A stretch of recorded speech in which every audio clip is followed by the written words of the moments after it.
Hey everyone, we are here at my LA house with my mom. Well, it's her house, but this is where I grew up. It's our house. Yeah, it's the family house. I'm just glad to be home. It's great to be able to come home from all the hard work in New York City and just come home to mama. It's always great.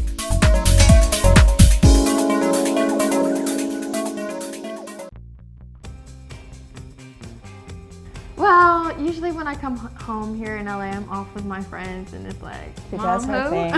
I do my thing.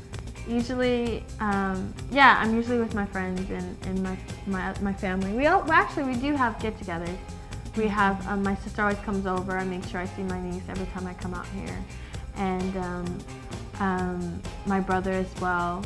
And we do have things. Yeah, someone's always having a birthday, someone's always celebrating something. So when that happens, she seems to be here right at the right time. So that's always you have to always come for your family.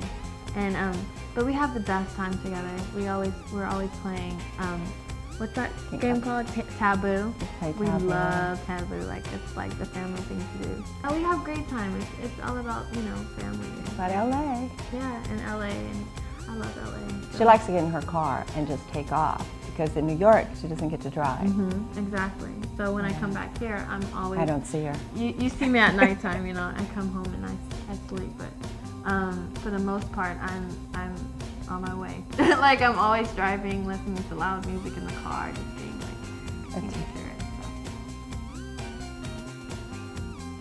Well, I got my driver's license when I was 15 years old, 15 and a half, and I was like, Mom, I have to get this. So she put me in a driving school in Westwood. Yeah. And it was a driver's permit at 15 and a half in Los Angeles. With my mom. But before I got the permit, my mom let me drive. Yeah, I taught her how to drive. Yeah, she did teach me. She's a good driver. No, I'm an amazing driver.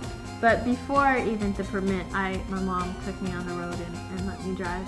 I was really nervous, and actually you were nervous too. I think you were more but I took her in the than me. boonies where she couldn't hurt anybody or anything or us. Yeah. I come usually to LA about once a month, maybe for a couple days. But this time I got to stay a little longer. I got to stay for a week and a half. So. Sometimes if we're on tour, then we're both gone for a couple of months, and then the editorial start, and it's just a cycle of things that go on. So she'll come home for a little bit, but usually it's a couple of days here and there, and maybe every other month.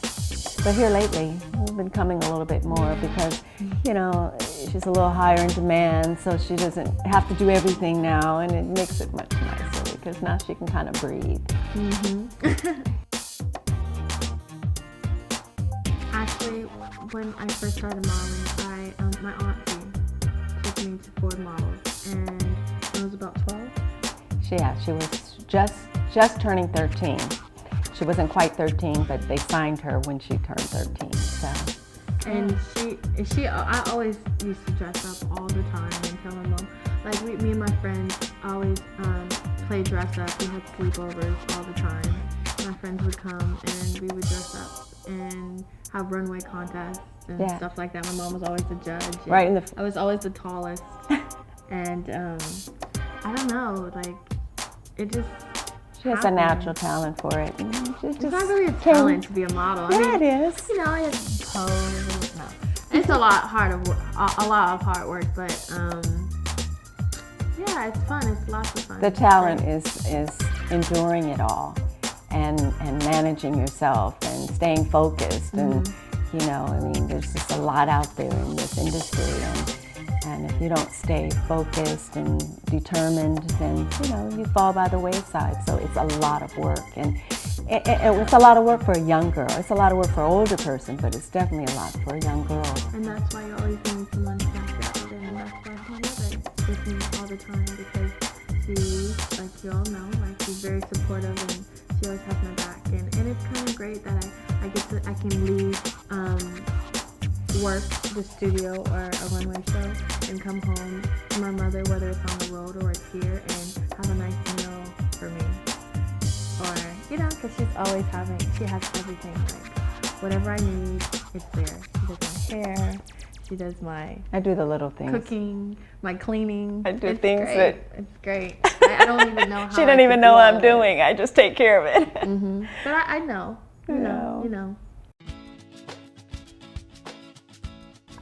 Well, from the very beginning of the career, from the first day, I've just been there, on the road from whether it's going to castings here in Los Angeles to getting on a plane, going to, Minneapolis or wherever it is. Even when it was in the States, we get on the plane, it's time to go, and we would go. It was never an option not to go. Mm-hmm. It was just, this is what we have to do as a team. And we've kind of built it that way. And when I thought she could just go off on her own and do her own thing, she says, "Oh no, you're here for good." So here I am. I'm still here. Still, even when we had our little times, and, the mother and daughter, still be like, "Oh, you're spats. coming with me." We have you're them. Still coming with me because I can't go by myself. She's like, "I'm mad at you, but you're still coming with me." Yeah. I'm like, okay, I'm mad at you too, and I'm on my way. There's so much advice that she gives me, but just stay strong. She always says that. Just stay strong, meaning just keep a positive attitude, keep a good energy, have great people behind you. When things are down, I just call her and she just talks about it with me, and that's my way of kind of releasing some of the things that happen. Yes, I think, what she's always said, I want a model. Of course, she was tall and at school, a lot of her friends were involved in sports, from basketball, football, track, and she tried it all, and she was very good at it, very good at basketball, and I wanted her to do basketball at the time because I was thinking of college. I'm like, okay, if you do well in basketball and you have a talent for it, there's that scholarship, and we took her to summer camp with 300 boys, and out of the 300 boys, she won most valuable player, and the only girl at the camp. So, that just to show you that she was talented, but she was always the girly girl. I was still girly, but I kind of grew up with guys because at the time, remember, you were married and he had 3 boys and I was the only girl, so they always loved sports. And I was very athletic, always wanted to fight and beat up my brothers, my stepbrothers at the time, and be a boy. But at the same time, I was still a girl. So, and I loved just to get out of those smelly clothes and then go get in the mirror with the dresses and the high heels but my brothers would still they would come in the room and see me all glammed up and make fun of me. Well, there's a lot of seedy things in the industry, I'm sure, but I have tried to raise her to be smart, about people, and to recognize where people are coming from, and to notice her surroundings and what's going on.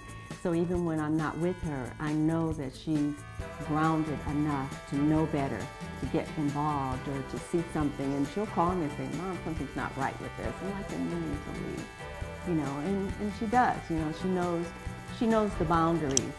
Even when she goes out, she'll go and make her appearance, and she's not the last to leave, which, I tried to teach her that. I mean, but if I'm having a good time, Mom, you never know. I'm just kidding. Yeah, but, I think she's well-grounded enough to know the difference. So I don't worry about that too much. She probably gives me more advice than I give her. No, I mean, I know that my mom has amazing skin, so there's not really much to say about beauty tips for her skin, because she has natural, beautiful skin. But I'm always giving her tips about her hairline, right? I'm always saying, make sure your hairline is on point when you're older than me. You have to have it clean edges. No, but I don't know. But I help her with her hair. I trim it for her, and I do all the little things, with her makeup and her skin. And, No, she teaches me something. Yeah. My only hope for her is that she stays happy, and I'd love for her to secure her future somehow, whether it's in business or a change of career, or this one, it can go as far as she wants it to go and last as long as she wants it to last if she stays focused. And but I know this industry, you've got to kind of move into other arenas, and I'm sure she'll find her way into one of them. She's kind of exploring a few things right now, so we'll see what happens. She's still young, so she has time to figure out what that arena is going to be. But the main thing, I'm hoping that she'll be secure in whatever it is that she chooses. And she keeps reminding me, like, you're still young, Chanel, you're still a baby. Because I always want to do so much and right now, and so little time. Like, I want it all right now. That it's just like she has to keep reminding me, you're young. Just slow it down. Grow into what you want to be, and don't take it too fast, because it could be over, like, So you just gotta grow into and let things happen instead of trying to make it happen.